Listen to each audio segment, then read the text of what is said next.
اعمال تمہارے سامنے پیش کرتا ہوں۔ یوں ہی صحابہ نے نہیں کہا تھا وَأَحْسَنُ مِنْكَ لَمْ تَرَ قَطُّ عَيْنِي وَأَجْمَلُ مِنْكَ لَمْ تَلِدِ النِّسَاءُ خُلِقْتَ مُبَرَّأً مِنْ كُلِّ عَيْبٍ كَأَنَّكَ قَدْ خُلِقْتَ كَمَا تَشَاءُ۔ حسان بن ثابت جو صحابی رسول ہیں کہتے ہیں یا رسول اللہ آپ سے زیادہ حسین میری آنکھوں نے دیکھا نہیں، آپ سے زیادہ خوبصورت کسی ماں نے جنا ہی نہیں۔ اور وہ صحابہ یوں کہتے تھے پکار کر کے اللہ نے آپ کو ہر عیب سے پاک پیدا کیا ہے، جیسے آپ کی مرضی تھی مولا نے اس شان سے آپ کو پیدا کیا۔ اے مسلمانوں،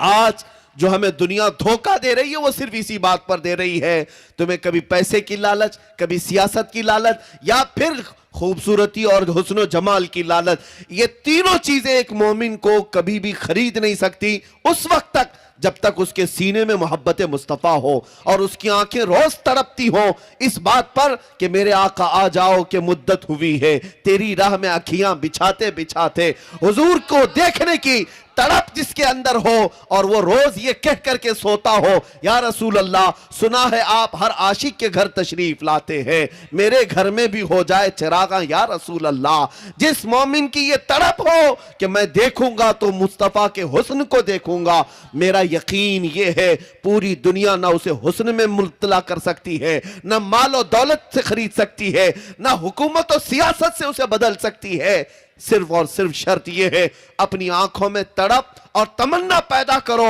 تو اس مصطفیٰ کو دیکھنے کی تڑپ پیدا کرو۔ شہزادہ اعلیٰ حضرت حجت الاسلام بلکہ مفتی اعظم ہند کی یہ بات یاد رکھنا، ان بزرگوں کو جو تقوی حاصل تھا وہ آنکھوں کی اسی تڑپ کی وجہ سے، ان کو جو عشق حاصل تھا مصطفیٰ سے اسی آس اور تمنا کی وجہ سے مفتی اعظم نے بارگاہ الہی میں یوں دعا کی تھی کچھ ایسا کر دے میرے کردگار آنکھوں میں، ہمیشہ نقش رہے روئے یار آنکھوں میں، انہیں نہ دیکھا تو کس کام کی ہیں آنکھیں کہ دیکھنے کی ہے ساری بہار آنکھوں میں۔ میرے عزیزوں، حضور پاک صلی اللہ تعالیٰ علیہ وسلم کی تڑپ جب تک تمہارے آنکھوں میں نہیں آئے گی یہ دنیا بار بار تمہیں ٹھوکر دیتی رہے گی، بار بار تمہیں دھوکہ دیتی رہے گی۔ آج تمہارے گھروں میں جو ننگے ناچ نچائے جاتے ہیں، میں یہ نہیں کہتا کہ عورتیں ننگی ہو کر ناچ رہی، نہیں، بلکہ وہ حدیث مجھے یاد آتی ہے، میرے آقا صلی اللہ علیہ وسلم نے فرمایا تھا قیامت کے قریب تم دیکھو گے کہ زنا اتنا عام ہو جائے گا کہ اس طرح سے لوگ سڑکوں پر کریں گے جیسے گدھے اور کتے جوڑا کھاتے ہیں، زنا اس طرح سے عام کر دیا جائے گا، بے پردگی اور اخلاق سے گری ہوئی حرکتیں ایسی عام ہو جائیں گی۔ آج تک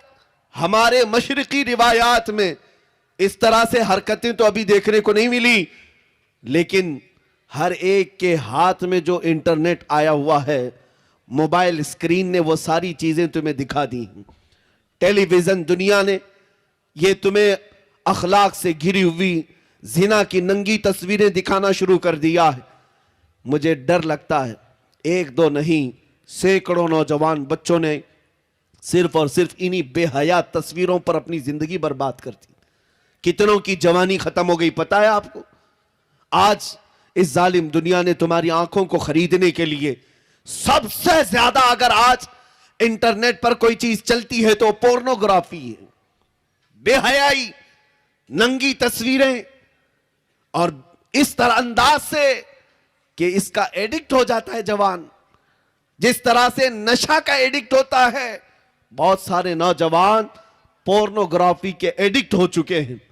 مجھے وہ بات بھی یاد آتی، میرے آقا نے فرمایا تھا قیامت کے قریب انگلیوں کے پور سے گناہ کیے جائیں گے۔ میرے آقا نے کیا فرمایا تھا؟ انگلیوں کے پور سے گناہ کیے جائیں گے۔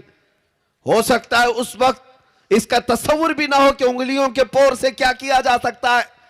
لیکن آج ہر کوئی جانتا ہے۔ یہ ٹچ سکرین آ کر کے اس نے ثابت کر دیا کہ سارے گناہ اس انگلی کے پور سے ہی ہو رہے ہیں، انگلیوں کے ٹچ سے ہوتے چلے گئے۔ آپ کیا سمجھتے ہو رات کی تاریکی میں یا تنہائی کے کمرے میں بیٹھ کر بے حیائی کی تصویریں دیکھ لیں اور گندی فلمیں دیکھ لیں، کوئی نہیں دیکھ رہا ہے، ماں باپ نہیں دیکھ رہے، پردہ لگا ہوا ہے، دروازہ بند ہے، ایک بات یاد رکھنا ہے مسلمانوں، تم اپنے نبی کو حاضر و ناظر مانتے ہو، حاضر و ناظر مانتے ہو، اور اللہ رب العزت قرآن میں کہتا ہے